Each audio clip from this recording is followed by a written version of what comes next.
Defence में। और जितना आजकल पैसा सॉफ्टवेयर इंडस्ट्री में है, मैकेनिकल में उतनी ग्रोथ नहीं है। मैकेनिकल में आपको एमबीए करना ही करना पड़ेगा, सॉफ्टवेयर में आपको इजीली जॉब मिल जाएगी। और बेटा everyone, so this is Ayush again.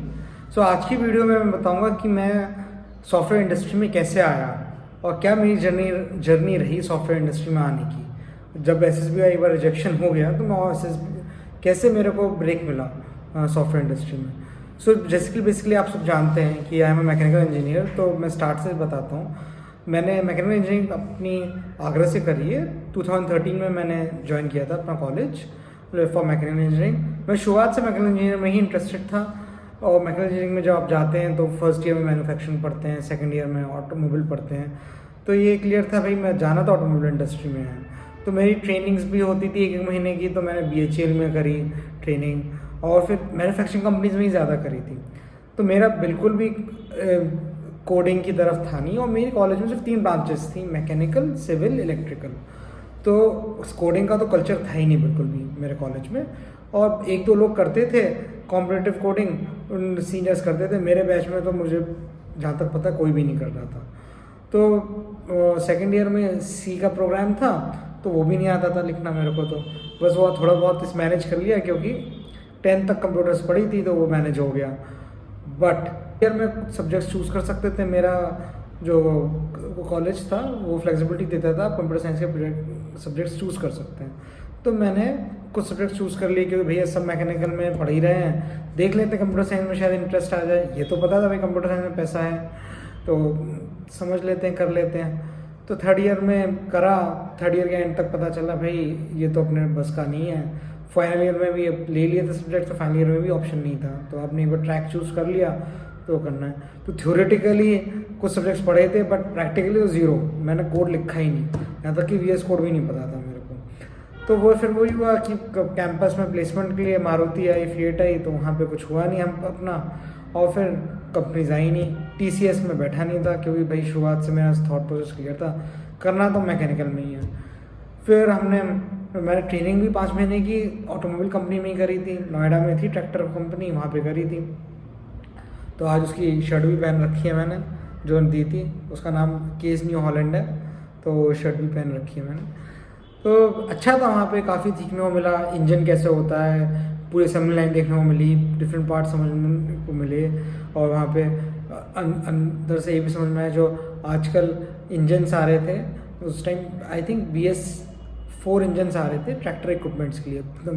Tractor में BS3 इंजन चलता है। तो देखा वहाँ पे, और डिफरेंट इंजन की टेस्टिंग कैसे होती है ये भी देखा। तो it was a different exposure. But मेरे को तो अच्छा लगा था, मैं तो सोच लिया था इसी में काम करेंगे। तो काफ़ी फिर SSB के लिए भी मैंने जो पोस्ट थी वो टेक्निकल ही थी, मैकेनिकल इंजीनियरिंग की, तो उसी के लिए भरा था। बट फिर SSB में हुआ नहीं है मेरा। SSB हो गया बट मैं रेगुलर रिजेक्शन मिल गया। देन उसका 3-4 महीने हैंगओवर रहा रिजेक्शन का। सोचा क्या कर सकते हैं, कुछ हो सकता है। जॉब नहीं था। फिर क्या था कि जॉब मिला नहीं। काफ़ी ट्राई किया, स्कॉट्स में ट्राई किया, डिफरेंट मैकेनिकल कंपनी में ट्राई किया। तो the only mistake that I made that I had an opportunity to go to the company where I did my training without pay. मतलब ऐसा ट्रेनिंग वहाँ पे लग जाता विदाउट पे। तो वो ऑफ़र था। बट मैंने कहा भाई बिना पैसे का कौन काम करता है। शायद बहुत कम पैसा दे देते ट्रेनिंग में। ट्रेनिंग में तो फ्री ऑफ कॉस्ट थी मेरी, मतलब कुछ पैसे नहीं मिले थे मेरे को।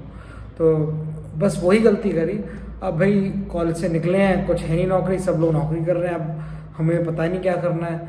तो चांस की बात है कि मेरे प्रोफेसर ने एक कंपनी का वो डाल दिया ईमेल कि कोई बंदा था वो US से इंडिया में ऑफिस खोलना चाह रहा था। तो फ्रेशर हायर कर रहा था।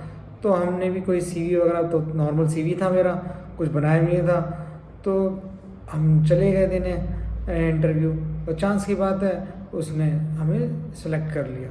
उसने सेलेक्ट इसलिए नहीं करा क्योंकि मैंने कुछ प्रोजेक्ट वगैरह कर रखे थे। मैंने कोई प्रोजेक्ट नहीं कर रखे थे। इट्स जस्ट दैट कि मैंने उसको इतना कन्विंस कर लिया कि भाई मैं तो कंप्यूटर साइंस के लिए बना हूँ। क्योंकि मेरे को अल्टीमेटली जॉब चाहिए थी, मुझे समझ में नहीं आता, क्लैरिटी थी नहीं। और मैं सोचा अगर जॉब मिल जाए साथ साथ मैं कंपनी से ट्राई करता रहूँगा।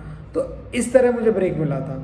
बट आज वो था 2017 की बात। आज तो यूट्यूब पे इतना अवेलेबल है कंटेंट, आप इजीली प्रोजेक्ट्स बनाइए, सब बनाइए। चाहे मैकेनिकल भी लिया आपने तो आप सॉफ्टवेयर का थोड़ा बहुत करते रहिए, क्योंकि अल्टीमेटली बहुत बेटर रहता है, सेफ हैंड्स में। और जितना आजकल पैसा सॉफ्टवेयर इंडस्ट्री में है, मैकेनिकल में उतनी ग्रोथ नहीं है।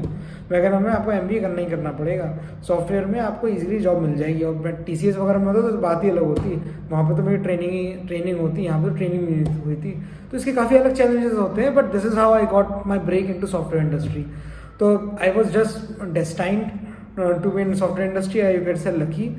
तो भाई अगर शायद मैं मैकेनिकल इंजीनियर होता तो अलग होता, एसएसबी में भी मैं नेवी में होता तो अलग होता। बट हाँ, मेरे हाथ पर बहुत मारे, बट हुआ नहीं। तो मैं सॉफ्टवेयर इंडस्ट्री में हूँ। क्या चैलेंजेस रहे मेरे, कैसा रहा, तो वो बताता हूँ आपको अगले वीडियो में। और जब वैसा नहीं था कंपनी के, जब ऑफ कैंपस मेरे को एक और ऑफर मिला था नोएडा में, बट वो कंप्लीट टेस्टिंग प्रोफाइल था, वो बड़ी कंपनी थी। तो मुझे जो ये कंपनी थी वो छोटी कंपनी थी, आगरा से चालू हो रही थी, आगरा में चालू कर रहे थे। और उसमें 20 लोग थे, शायद 10 लोग या 12 लोग यूएस में थे, और यहाँ पे 4-5 लोग हायर करने थे इनको फ्रेशर टू सपोर्ट वर्क। तो हमने कहा भाई आगरा में मिल रहा है, मेरी तो सैलरी टीसीएस से भी कम थी, समझिए आप। तो बहुत बस ये था कि भाई कुछ करने को मिल रहा है, तो इसलिए हमने ज्वाइन कर लिया।